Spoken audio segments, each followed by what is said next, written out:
Hello world of YouTube and new subscribers and new people watching. I never really, this is just a hobby for me. I started looking on the internet for ZX6Rs and there's not really a lot on these particular models. So I thought I'd put a couple of videos out, a couple of maybe how-tos and what I've really done with my bikes. But I went onto a forum. I haven't been on Facebook for probably about 10-15 years. I can't remember the last time I went on Facebook. I mean, I'll get now like 50s, a couple of years away, and you know, it's strange. You don't really go on the WhatsApps and forums and all of those kind of things, so it's all quite new to me again. But anyway, went on a forum and found two forums, which was, one was the ZX6R Owners Club, which was the first one that I found, but then initial searching and more, and then one just popped up, which was the absolute ideal thing that I was looking at, which is 98 to 02 ZX6Rs, which are your G models and your J models, and also the A1P. And I put a couple of videos on there, just some short intros, some short pictures, and people was just so nice, and there was just so many questions about the little bits and pieces that I'd done to my bike. And this is really what this video is about, the two things. One is a little bit of a Q&A, and it won't be a lot of questions. I just do the ones that I think are really important. And the second thing is actually, and that's the title, what I plan to do with the J2 through the month of April. Because I went out for a ride Saturday, and my mate said to me, do you know what, we haven't done the Mayday run for probably about 30 years. I mean, I've been off bikes for 15, and we probably haven't done a Mayday run for I don't know, 20, 25 years. I can't remember, it was back in the 90s. So he said, why don't we do the Mayday run? My brother wants to come, but we've only got one bike. So how about my brother take mine and I take one of these? I went, that's a fantastic idea. Now, if you ride these bikes back to back, there are a few differences, because my original plan was to sell the J2 when I bought the A1P, because I knew that I was going to keep it, because of my back. it just fits me so well. And because I originally thought I was going to keep the J2, I put Maxton suspension on and everything, but then this one come up, so everything's gone onto this. This has got all, it's been treated basically to everything, all the proper fueling done after being on the dyno, quick shifter, literally everything that I really want on there is on there. This one is not necessarily lacking, it's just not up to the same kind of standard. Now, I can't afford another 1900 quid for suspension. I haven't got a lot of money at the moment, so it's really what I can do that ain't going to cost me a lot of money. Just got married, so that's cost a fortune. So yeah, what I can do with this. So first of all, what we'll do is go through some quick Q&As on the bikes. First of all was what Brembo master cylinder is on my bike, and I've done a lot of research on these, and I ended up with just a standard 22.2mm fixing, bought from Chrome Burner, or you can buy from Talk Bike Performance or Bike or whatever. They're obviously in the UK, they're more expensive. For a quarter Costa, I think you're going to pay $350. For the standard RCS, I think it's $280. I ended up getting them from Chrome Burner. You will pay import duty. I paid $220, I think, for the quarter Costa, and then got a £50 charge, so it was still £70 cheaper. And for the standard RCS, it was about $180, but they are out of stock at the moment, so you have to wait till they're in stock if you want to go for them. And I didn't get the Brembo reservoir because it would have hit onto the fairing, but I can go over that more in detail and fitting if someone really wants to know. Two differences between a Costa Quarter, because I originally bought Costa Quarter because it was the all singing, all dancing, To be honest, I think it's a bit of an overkill. All you've really got is the extra is 3 settings. So you can literally just twist the knob and it just brings it back and brings it back. Well, you've still got the normal adjustment that you can just flaff around with. So if you go down to the track and want to flaff around with it, do that rather than just turn the knob. Yeah, I think that's a bit of an overkill personally on that. But one thing they don't talk about, and what I personally think is a big difference, they have different levers. They're both long levers. I prefer long levers rather than short levers, so I've got the long lever version. But this is thinner compared to that one, which is thicker. And I prefer the Quarter Costa. When I just assumed it would come with the same. So after I bought one, I was like, well, you don't need that, so just buy the standard one. Bought the standard one. Works exactly the same, just got those extra adjustments. But yeah, it's just got a different lever, so just be aware of that. Someone asked me if I had a J2, is it worth moving to an A1P? What you're going to get for the extra 36 cc's? It is such a tough question, and the reason being is I personally am unsure on that, whether it's worth it. It just so happened that this particular one came up with 1900 miles. If it was a J2, I would have bought it. It wouldn't have bothered me. Because I don't run standard gear. When I did get the J2, in the mid-range, I did feel like it was a little bit lacking, personally, how I ride, as I'm riding around town. Plus also this magazine does go through about gearing. Because it's geared for 160 mile an hour, who's going to do that? Realistically, and I've changed the gearing on this to 1 down, 2 up, and the bike is sublime. It's brilliant. I mean, I've done that when I had all the other suspension across and everything. The bike is absolutely amazing. And at the time, I'd done some performance mods as well. Exhaust pipe, 4-degree advanced timer, secondary air intake delete, dyno jet and K&N filter. The dyno jet I just shoved in. I've not had this one on the dyno as far as checking the fueling. When I originally got it, I had the MTC and just took it down to the dyno. Interestingly, with a baffle, it was 96 brake horsepower at the rear. Without a baffle, it was 104. So we know that they run better without a baffle, and that's why I've got 2 arrows on there, because they're nice and quiet. But that's another story, and I'll go through that when I go through tuning on this, because we're going to get that fuel properly. This one has been on the dyno, and we took it down to the dyno. It was rich in the middle, lean on top. So I ended up taking the dyno main jet out and put a 160 Klein in there, and the only thing that the dyno jet in there is the needle, and from middle I've moved it 2 clips up to make it, actually sorry, 1.5 clips up to get space, so 1.5 clips up on there. And we've checked the fueling. Fueling's brilliant, getting a nice smooth curve, and there's 112.6 or whatever at the rear wheel, and that's also with 1 down, 1 up. I did run it originally with standard gearing with the standard dyno jet, and it ran 113.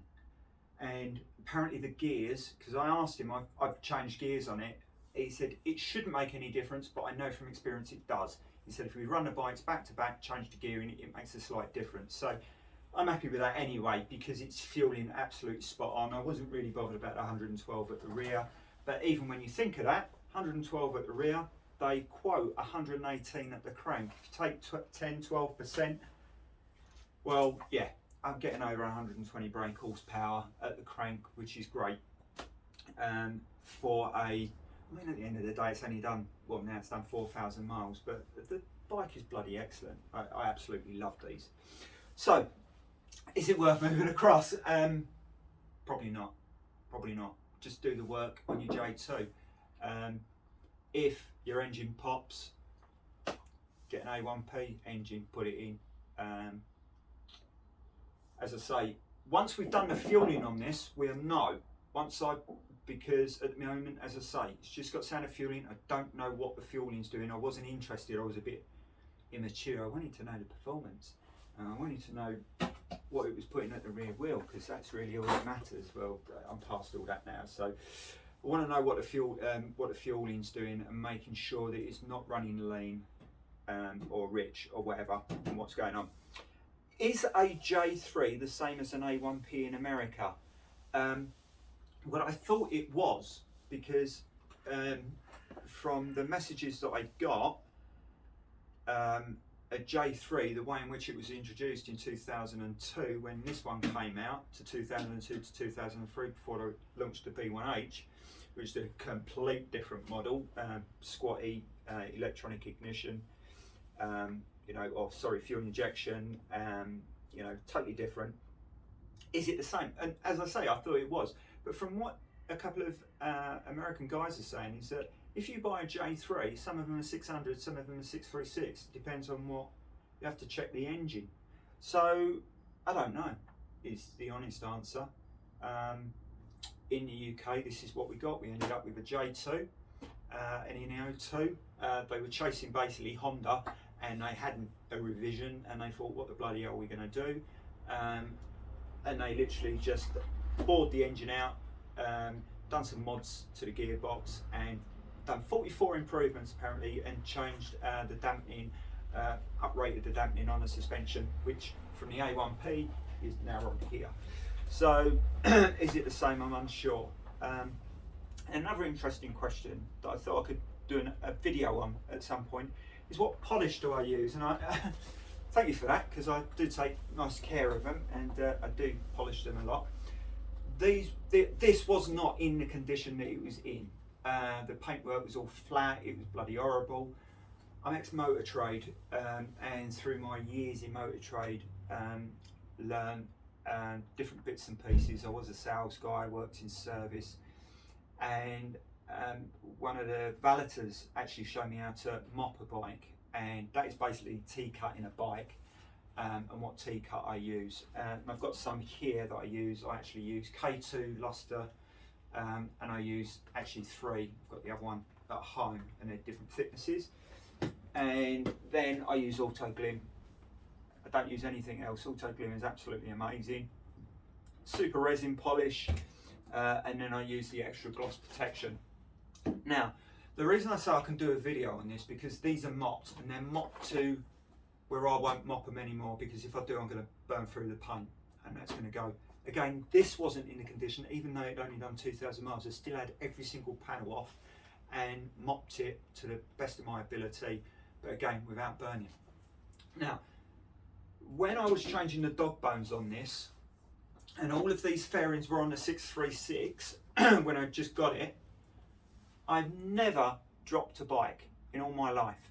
And when you take the dog bones out, you can't have it on a rear pallet stand. So what I'd done is I had it on axle stands. I've done it before, done it on that, I've done it loads of times where I've changed dog bones and was working out heights. And again, this is another thing they talk about in this magazine. And the bloody thing fell over. I was devastated, absolutely devastated. And at some point I'll show you the marks on the side. And I panicked. I ended up doing some research, and I thought, well, I don't want to pay 1,500 quid to take it down to Dream Machine to get it done, because again, I was keeping this. I looked on eBay, and they'd done those cheap Chinese ones, and I contacted the guy, and they looked bloody excellent, to be honest. They looked really good in the photos. He even done, because if you look at them, they don't even have the ZX6R at the bottom. They had the yellow, they didn't have the Ninja at the back, and I had a long chat with the guy, and he was going to do all of these mods for me. So I paid 450 quid, the whole kit come through, and I pulled it out, and I wasn't happy, because I'm a little bit OCD. The colour match is not the same as a tank, so what do? I'm screwed. I can't put those on. I was going to send them back. Long thing, he ended up discounting them. But I've got them all in a box, and when you actually put your hand over them, you can tell that it hasn't been mopped. They basically sprayed it, they've glossed it. The paintwork's not bad, to be honest. There's some bits I'm not happy with, but I won't put it on this bike purely because I've touched it up, I've done what I needed to do, and this is sort of like a second bike. But I am going to sell all of those fairings, but when I sell them, I'm going to mop them beforehand. I wouldn't sell them as they are. I'm going to completely mop them and go over them, so when someone gets them, they're a lighter fairing, you've got all of the colours in there, they will do someone. You know, someone who ain't as fussy as me, they will do someone, because they're not bloody bad actually. I was going to keep the rear, because if I had gone touring, I could have just put the rear on and just put my throwovers on, but now this is my second bike, I'm not really fussed. So yeah, I will do a video of that. So that's really my Q&As. If other people have got questions, I hate saying this, put them in the comments. I don't like all that crap. So anyway, what we're going to do to this in April, 3 things. When I originally bought this bike, I put a 1 centimetre gel pad in the back, in this seat. When I bought this one, I put a 2 centimetre gel pad, and it's noticeable. Just so happens that at home I've got another 1 centimetre pad, because I was going to do it for someone. I'm going to take this seat off and put the other 1 centimetre in, so they're both 2 centimetres. So we're going to do that in this video today. Or not today, for the week. But we're going to do that in this video. Second thing, videos coming up will be fueling. I want to do the fueling on this. So I haven't got a lot of money at the moment. It's £60 a run on a dyno. Ideal way to do it, take it down to the dyno, check the fueling, see where it is, make your adjustments, take it back down there, check the fueling if you need to do it again. So we know that's 120 quid. Ended up spending 180 on that to make sure it was done right. This one I'm going to guess, first of all, and I do not advise this, but I'm going to guess with the information that I've been given from this. You know, this is my risk at the end of the day. What I do know is that the Dynojet main jets are leaner than the ones that they give you. So in this, they run the 175 points, 175, Christ, get it right.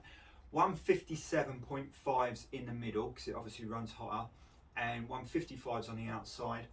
On the 636, they run 157.5 across the 4, but you've got to remember the carburetors are 1 centimetre bigger in there as well. So when the Dynojet main jet goes in, the comparable is around about a 152 or a 150. The way in which they measure them is completely different, because Dynojet label the jet that you put in as 136, which is obviously looks like a massive step down, but when you actually speak to Dynojet, it's not. It's all measured differently. So I'm going to put 160s in the middle, so I'm going to go up by 2.5, and the 157.5s on the outside as the main jet. And on the clip, I'm going to go up 1. So just making it a little bit leaner in the middle and richer on the top end. I'm going to take that out for a run, see how it feels. I know how this feels, so I know what it should be like on a throttle, and I'm going to play with it before I take it down to the dyno. So ideally I want to take it down to the dyno, pay 60 quid, and they go, yee, spot on, fantastic, save me money. So we're going to do that in another video. So that's another carburetor off. And somebody asked me about taking the carburetor off and cleaning. This channel, or it wasn't really a channel, it was just a bloody hobby just to get stuff out there of ZX6Rs and what I'd done, is not a how-to, it's how I do, if that makes sense. How I do something, you know. So if you wanna, I would advise looking at loads of videos if you can. I'm always on YouTube looking at different videos on how to do things. Sometimes I look at them and think, that's wrong. Sometimes I think, that's bloody excellent. And that's what I want you to do with my video. If you think it's wrong, don't bloody do it. You know, if you think I'm doing something wrong, just, you know, you don't even have to tell me. If you want to tell me, tell me. But just say, no, I wouldn't do that. You've got to use your own mind. You can't just copy everything. But I'm going to show you how I've done it. I've had my carburetors off loads of times. I've taken them apart, cleaned them, So I'm going to show that. The second thing that I've already got is these have obviously both got Brembo master cylinders in them, although one's got a Costa Corsa, the other one's not. In essence, they're exactly the same, and I have mine clicked to 18. I think that's linear. I don't know. I tried it on both. I couldn't tell the difference. Maybe I don't ride fast enough. I don't know. But anyway, both got Brembo master cylinders. Both got OHA brake lines. That I've already said are bloody excellent because they're much cheaper and you're getting the same. The ancillaries on them are all marked up with Hell, so they're actually Hell parts. But brake pads are different. In this, they're SBS fast road track pads, and fantastic. Like, instantly warm up. I don't find any problems at all, but then again, I am getting old, so I let things warm up so I don't tear down to the first bend. But I think they're excellent. They've got excellent bite on them. These, because I thought I was selling a bike, I sprayed all took the calipers apart, put all new seals in, sprayed them all up, and I put EBC double H pads sintered. You know, so not cheap pads, but I have had their race pads, the FA I think they are, and they are nowhere near as good as the SBS pads. Nowhere near. They do take a lot of time to warm up. You know, they haven't got that instant grab. It is very different. So, sorry. So I've got a set of SBS pads in there because I do notice initial bite is different. This is less on that. So we're going to put some SBS pads in that. And when I do that, because most people know how to change their pads. If you're new, fantastic. Hopefully you might see something that you want to copy or whatever. When I do that, I saw a brilliant video on Lamb Chop, who bought a new Suzuki K8, and when he pulled his brakes, he'd taken it out for the first time. The guy had told him that he'd put new pads in and everything, but obviously the guy had lied. It was slightly pulling, and he didn't know what was going on. And he checked out a video of Dave Moss, who went through a video on how to set your forks up and how to put your brakes calipers on. Because if you put them up on a stand, put your front forks up on a stand and you spin your wheel, if it's catching and grinding, you know, you are going to get a certain pull, and you can make that straight. What I wasn't aware of, maybe I'm stupid, is that when you take your front wheel off, when you put it back on, normally I just put the axle through, tighten it up to torque, and then you've got your 2 pinch bolts here and 2 pinch bolts there. Do them up to torque. Done. Off we go. Brake calipers, normally put them on, tighten them up to torque. Away we go. Apparently that's not the way to do it. And it was catching slightly. I wouldn't say massively. It was catching slightly. And I just see this video and I thought I'll have a go of that. Now I've actually got fork braces on, so you do have to loosen those fork braces. But it's a particular way of doing up your pinch bolts, because what I wasn't aware of is that when you do your axle up, this side, as it goes in, it locks. There's a particular position and that's it. Goes in and it fits snugly. The right hand fork, the axle, sorry for the definite for the diagram, but as it's grabbing, it's on there solid, but can slide left and right, very minimal. And what that is for is that this fork then lines up with this fork and it's not pulled in slightly, it rests nicely. And I was not aware of that.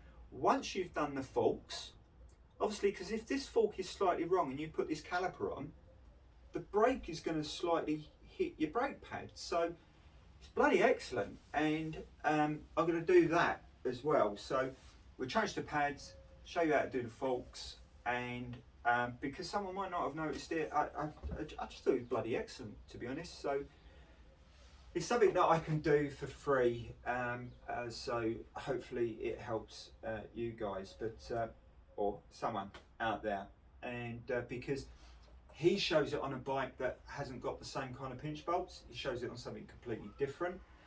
Then so does Land Chop, because again they haven't got the 4 pinch bolts. So I had to work out and really had to look of what was going on and what is actually sliding, and it does actually move. The right hand one can move left and right. Once you've lined it, you then do up the pinch bolts. Bloody excellent, and it made a huge difference. So anyway, this intro is really long. We've got probably another half hour of video of doing the seat, so I'm going to leave it there. But thanks ever so much. Thank you to all the new people for subscribing. You know, just amazing. I just really didn't expect it. As I say, this is just a hobby. I'm just an average Joe. I just watch a lot of YouTube and look and see how stuff's done clutch on the bearings. I've taken the bike apart basically. You know, it's, yeah, if I can show someone how to do something brilliant, you know, even like quick shifters and stuff like that, I'll be going through those, and yeah, we've got lots to get through at some point. Probably take me a year, but as I say, it depends on how my health is. We should get that hopefully done in April, so ready for the May Day run.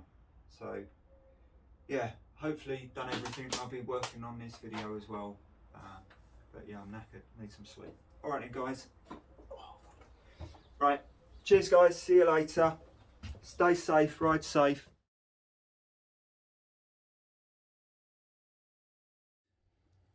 So hi guys, again we're at home. We've got our seat off, all looking nice. Now remember, I've had this seat off before and I've worked on this seat, so it's going to maybe look not necessarily different, but I might have a lot more staples on, because when I stapled it back on, I put a load in. So tools we're going to need to work on this, okay, tools we're going to need to work on it. First we're going to need a screwdriver and some pliers. That is to get our staples out. So anything to get your staples out first of all. Once that's off, we are going to need a Sharpie, okay. We're also going to need a ruler, which is over here. You need some kind of measuring thing, so it doesn't have to be like this. It could be a tape measure kind of thing. Oh, great explanation, Tim, well done. Right, so that's there. We also need some knives. Now you don't actually need this particular knife, you need the blades, and basically they're the straight blades, just so they're nice and easy when we're cutting level. And again, this is going to be a bit later once we're cutting the foam out. This one we need for depth, and that's what we're using that for, because we're going to measure the depth of what we're cutting into. Once we're putting everything back on, we've got our 1 centimetre, and these come in orange and blue. As far as I'm aware, there's no difference at all. I've had both, and it's entirely up to you whether you use 1 centimetre or whether you use 2 centimetres. What I would advise not to do is cut any of this material off or pull it off at all, because it will be a nightmare to work with. Now, once we've got everything off and we're marking this, we're going to need to cut it with scissors. Now, if you try and cut this with scissors, it will stick all over the blades. So top tip is use some WD-40, coat it in WD-40, and you can go through the silicone really, really easy, nice and easy. So once that's done and once that's in, we've cut our hole. I don't know if you can see an outline there, but that's obviously where it's pulling round. If we didn't use any of this, which is 3mm Scrim foam, okay, if we didn't use any of this, when we put our leather seat back over, we'll see very clear marks of where we've cut into the foam, and we don't want that. So I use Scrim foam, and that's what I'd seen on YouTube. There's plenty of this stuff on YouTube, and covered it, and I covered it twice. So I used 6mm of Scrim foam. I just used this twice. So you can buy just 6mm of Scrim foam if you just want to do it once, or you can just cover it twice. I mean, to be honest, the amount in which it costs, you basically buy a metre and it's huge. So if you bought it in 6mm, you'll be able to do loads of seats. If you buy it in 3mm, you can probably do 2 seats. I mean, and it just comes down to cost really. But also, when I put this on, I use some permanent adhesive spray. I just basically spray it over, just so it tacks down. So when everything's over, it's not moving around. Just makes it easier to work with.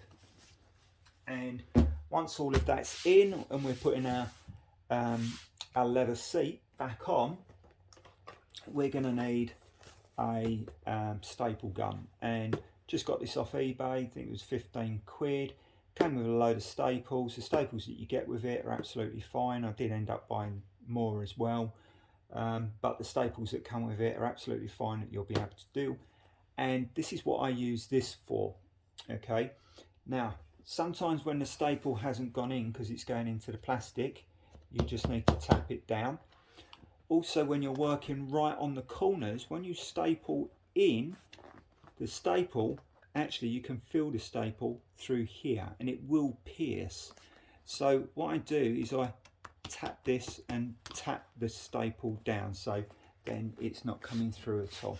All right, so what we're going to do first of all is,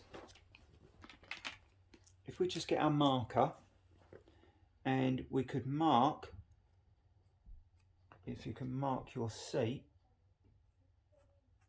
right in the middle of the back, so if you see that there, and right in the middle at the front. This will just make it easier. I've never done that bit before, to be honest, but I just thought when I repositioned everything, you do have to fluff about a bit, but I just thought what I could do is just put a mark there and a mark at the back, and that will position it easier when we're putting it back on. So just going to go on to quick speed and take all of these staples out. Okay, cheers guys. Hold up, wait a minute, something ain't right. Hold on guys, disclaimer. So when I started looking at gel pads in seats, I looked at lots of videos on YouTube, and they are worth checking out, and I'm going to put a link in. I think one of the best ones, who actually are a company that sell the gel pad, foam and another seat covering that goes all over your seat. Expensive, but they're doing it all properly, and they do a how-to video and it's excellent. However, there's a couple of reviews out there and people that have done it that advise, do not do this, it will ruin your seat and your balls will burn. Don't cook your balls off. Basically, they say that the heat is tremendous from it. Now, mainly these guys are in America. We don't really suffer with that in the UK. Plus also the way in which they've installed their gel pads. They've not really done any extra foam on top or looked at that kind of thing as far as dispersing the heat. But is it hotter? I'd have to say yes. Do I really notice it? No, not at all. Is it dramatically more comfortable? Absolutely. And I think the other thing that I've seen, and that I'd probably try, and it might be worth trying because we're very lucky on our ZX6Rs. We've got a lot of foam in now. And you're going to see me cut down 2 centimetres and put gel pad in it. And then over the top you're going to see me put foam on. Now what a couple of other guys do is, rather than cutting down 2 centimetres because they're only putting 1 centimetre gel pad, they cut down 3 centimetres, put the gel pad right down, then put another foam layer on top, and then more foam over there. So that's dispersing the heat. It's a really good idea, and you could then pick your foam. You could, I don't know, put like some hard, like not hard foam, like memory foam or something. So you can put gel pad, memory foam, but I'd always recommend putting that extra scrim foam over the top, because anything that you cut into, that will get rid of any marks, so it doesn't show through on your seat. You'll see right at the end of the video. So that's first disclaimer. Second disclaimer next. In this video and up and coming videos, you are going to see me playing with my nuts. I started playing with my nuts quite a lot back in 2018, and it's actually become quite a hobby of mine, and I really enjoy it. So much so, I've invited friends round, and we've gone down to the garage with a tea or a coffee, and we've all played with our nuts together. Now, I'd advise you to go on the internet and look at lots of people playing with their nuts. Don't just look at my nuts, look at everyone's nuts. If at any point you feel that you're uncomfortable playing with your nuts, don't touch them. You will break them or you will cut them, and that will be very, very painful and probably quite expensive. If at all you're uncomfortable playing with your nuts, take them to a professional, pay them money, and they will play with your nuts for you. Remember, always check your nuts. Hold up, wait a minute. I say,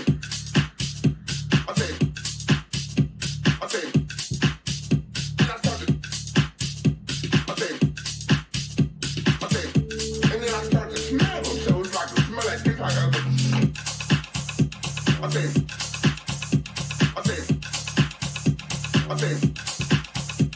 started,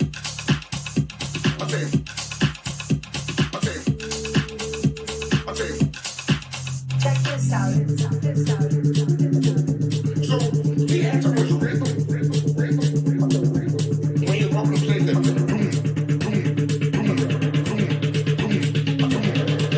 I started to almost beatbox up in the closet.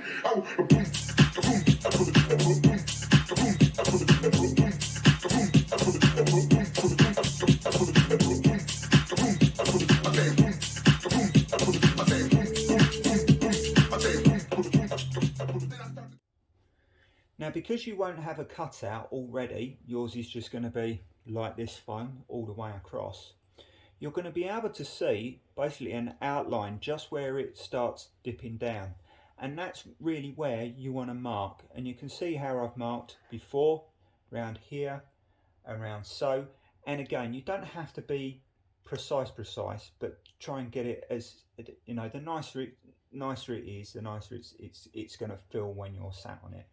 All right, so mark those lines, outline it, make sure the back is straight, and make sure your front is straight.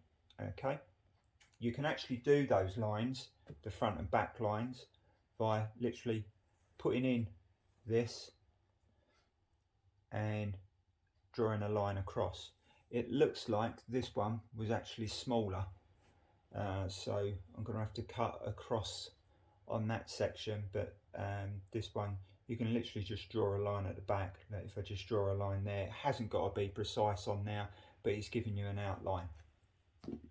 Once we've got those lines, so we've drawn around, we then take our ruler or tape measure or whatever, and what I personally do is you can either do centimeters or 2 centimeters, but what we're trying to do is we need to build up a box grid. So if a line was down like so, I can see pretty much my marks going through here. So we're just going to do, again, it hasn't got to be precise. It just makes it, the next part, a hell of a lot easier. So Right, I'm just going to carry on doing that with the old hyperlapse, and then I'm going to come back to you.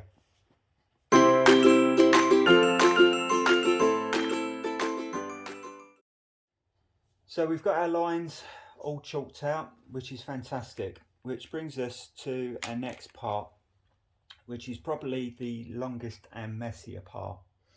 And I don't want you to panic about once you start cutting in onto here, because if you do go slightly too deep, as you can see where I have, and I needed to move the gel pad up slightly, you can put parts of this scrim foam in to lift it up, so you can level it out, but you want to try and get as precise as possible.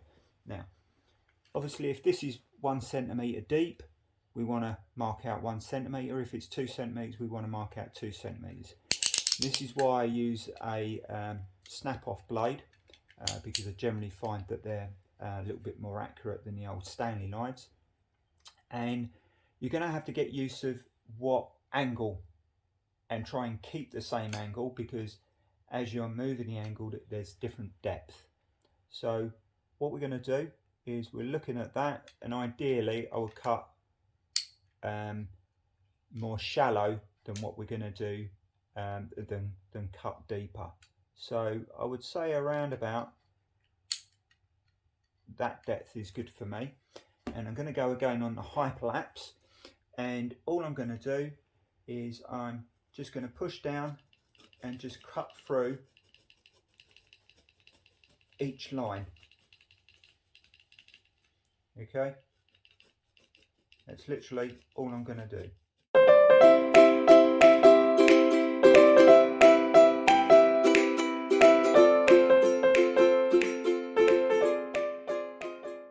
We've made our cuts all across our grid, and what you can do if you want is you can push your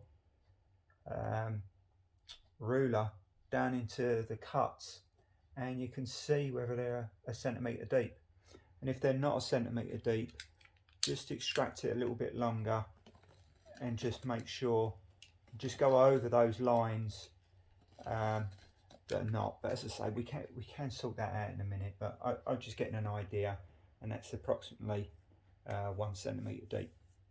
Now after that, we're going to take one of our blades. I mean, either take it out of that blade, or I've got some fresh blades here, and this is to basically cut underneath.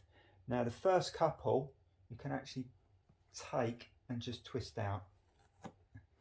Okay, now they're not going to be completely flat, you'll see it won't be flat, and you can take a couple of these out, and then this is where it gets really messy. And once you get a bit of a, now I'm not going down a centimetre at the moment, I'm only going down so far because I can't cut directly under. So I'm going to work my way down, and this is why we've done these cuts, because you'll be able to see those lines all the way through, and you're basically going to cut all the way down to smooth that out. Okay, so going to go on hyperlapse again. This is probably the longest part, and the part that you really want to get right to make sure it's absolutely nice, flush and level. Okay guys, see you in a minute.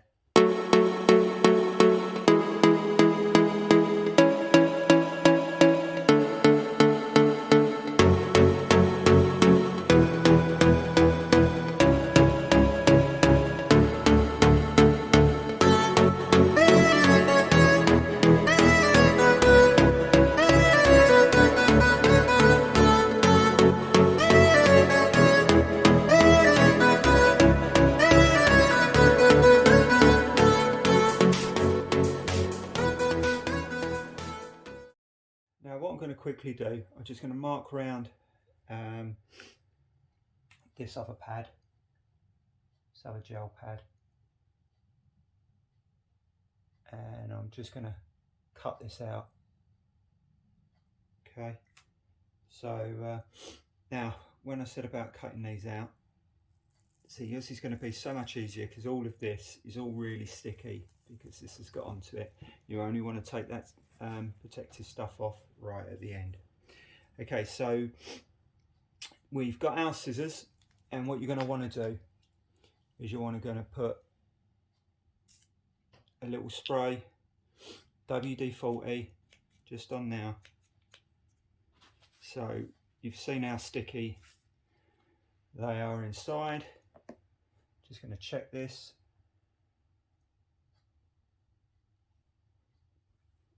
Prefer to overcut it first of all, so I'm going to cut on the outside of the line.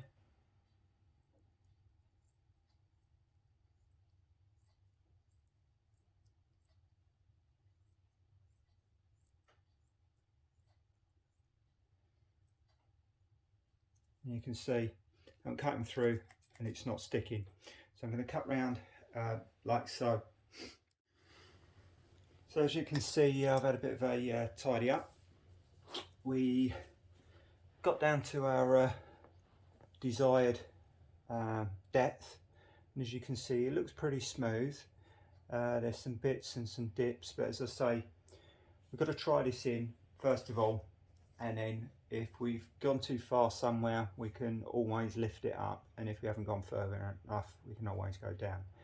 Now yours is obviously going to be either 2 centimetres thick or 1 centimetre. All I've done is I've cut mine out and just taken off the protective, or the protective that stops it being from sticky. So this side is not sticky at the moment, but obviously the top is. So we want to try and line it up, and you can actually pull and push and sort of manipulate the gel into it. When you're going into corners, sort of dip it and tuck it in, I find is the best, because it's like this bit here. If you pull that away, you tuck it and you just try and line it so it's all nice and flush. So I'm just going to go round and see what we've got, and see where I've gone too deep and where I've not gone deep enough.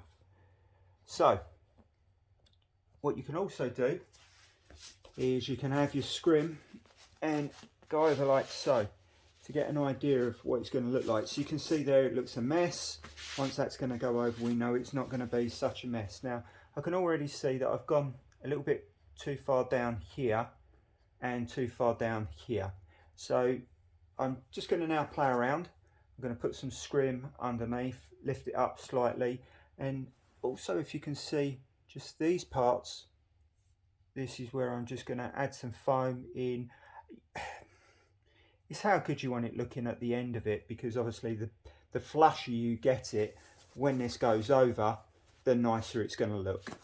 Okay, so right, so that's that. Oh, the back actually looks really nice. That's a little bit dipped, so I can put a bit there. I mean, if you want to, you could circle really on the top of where you want to go. And I would say I'm going to try that part and push that down a bit. It's actually just here, more so. So I'm just going to play around, get all that scrim inside. I'm happy with how the gel pad's in. I've put a little bit of gel pad just inside there, just to make it fit slightly. I've got my scrim underneath. Now you'll probably notice, if I try and zoom in, that the gel pad is sitting slightly higher than the actual foam itself. Now I'm not worried about that, because before I pull my foam over, my scrim foam, I'm just going to do this around. Then I'm going to pull the scrim foam over the top, and you're going to notice that it then just sits back up, and it'll be nice just underneath. And remember, it's another reason why I like doing a thicker. Some people do 3mm. I've seen people do nothing, and to be honest, it looks disgusting. If you just put your seat cover directly over that, it will look awful. So you can see that it's just slightly raised. When this goes over, it then covers everything up. And again, I would do either 2 3mm or 1 6mm, and this is probably going to be a little bit harder for me because it's tucked at the front. I know it's there, but you can see that I've got wrinkles and everything that I've got to try and get out, and you're trying to false over. Now, what I would normally do if these weren't tucked in, I've got some adhesive spray, and you don't need to use this. You can, if you want to, just staple a bit of foam at the front. So just staple on this edge here. Sorry, I'm going to come back out. I completely forgot that I was here. So if you missed that, we'll go over that again.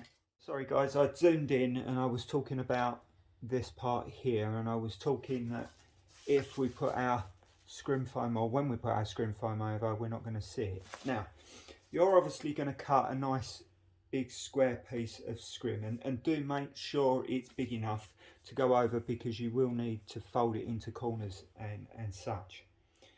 Now you can either start with the front and the back, or the side. I would say front and back is easier. What you're going to need to do is you're going to staple maybe 2 or 3 staples there on the foam.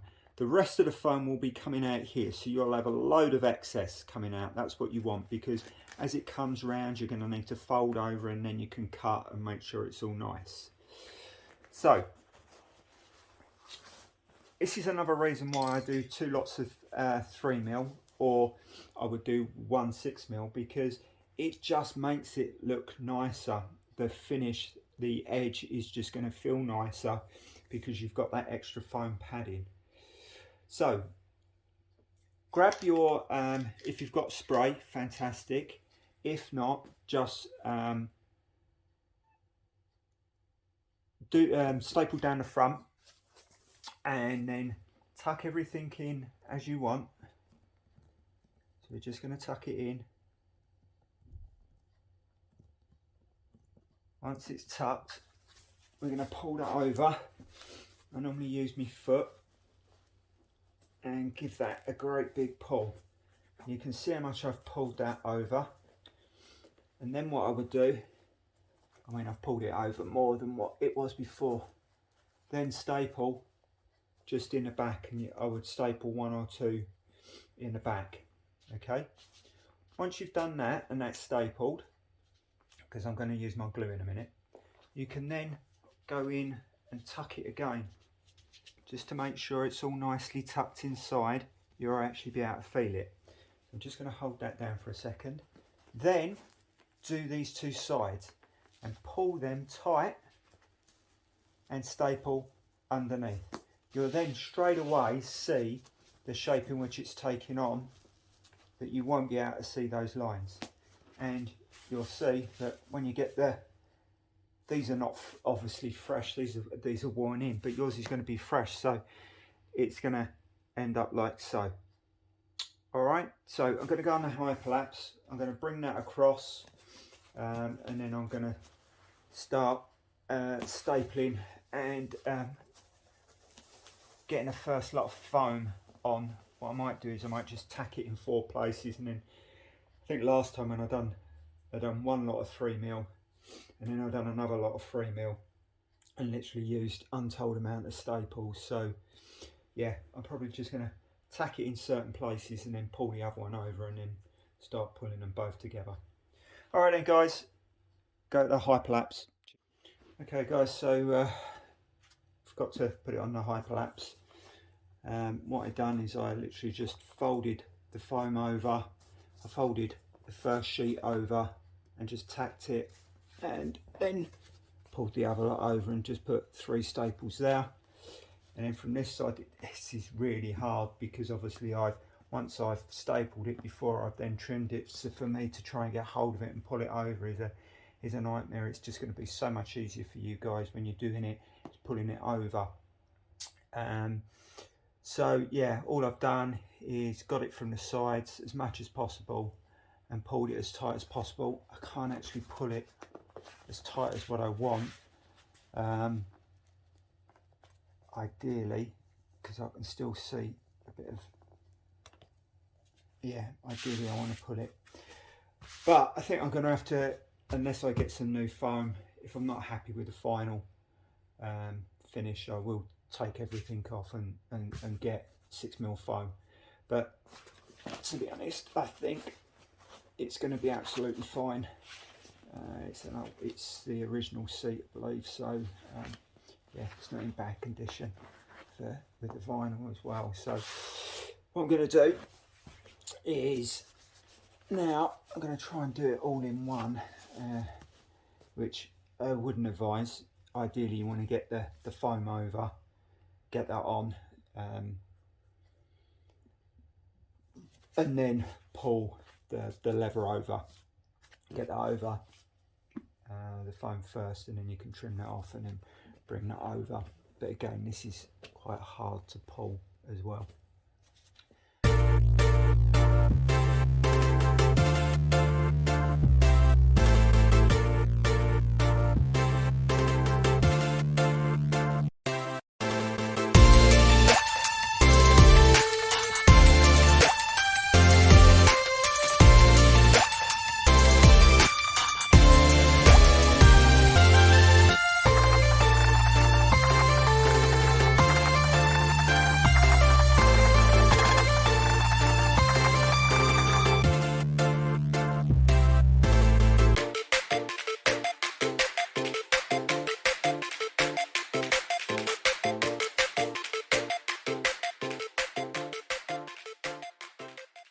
I've just paused because this has turned into a little bit of a nightmare, and this is purely to do with my stapler.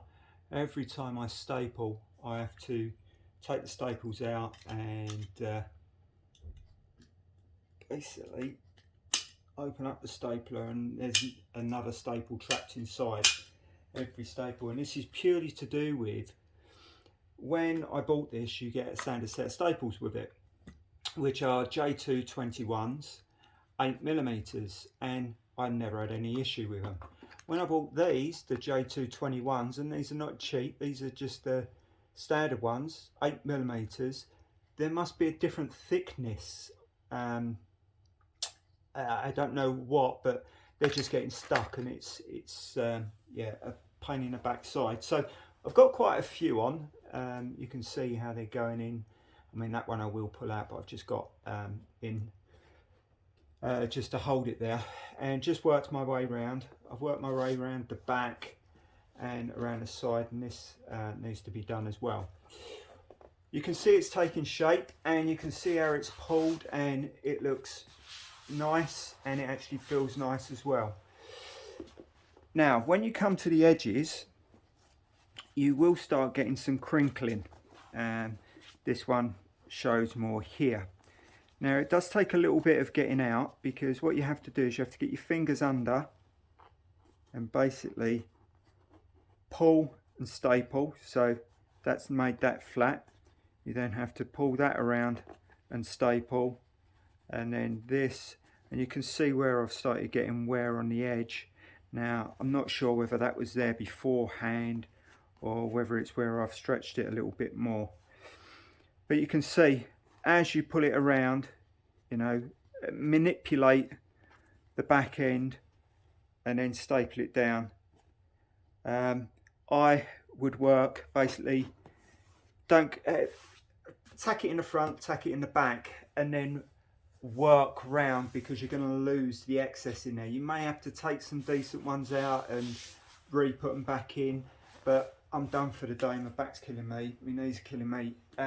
So yeah, I'll be back at that, and I just wanted to get it on so I'm now not getting any more creases.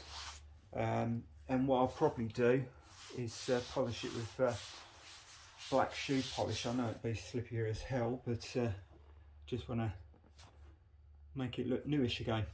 Okay guys, right, that's it for today. I've had enough. All right, bye.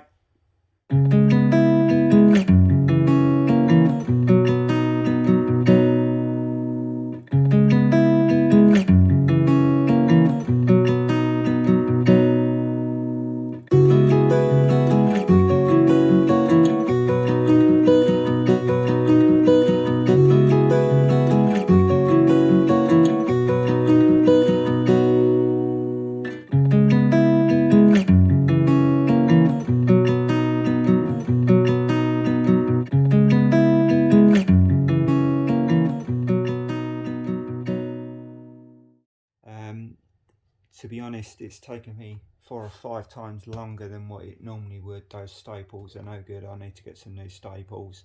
I think what I'm going to do is buy an electric stapler, because I seem to be doing more jobs like this, and I'll have more success. But then saying that, the standard stapler, let's make sure I've got that. As you see, I didn't take off the front, and you can get them really nice. Unfortunately, my stapler was playing up so much, I've literally had to put a load of staples. You can see sort of like that one's not going in. Then I had to get the like a hook like staple that came with it, so I just ended up using them in now. But it's on, so it's not going anywhere. And once, as you see, it's over, I've used black polish on it, boot polish. It looks like new. And you've obviously got a gel pad down now. We can't see any of the mark as far as the gel pad under there, and it looks, well, with the polish on there, it looks brand new. So it shouldn't look any different with that gel pad in. So get that back over to the bike and put it on.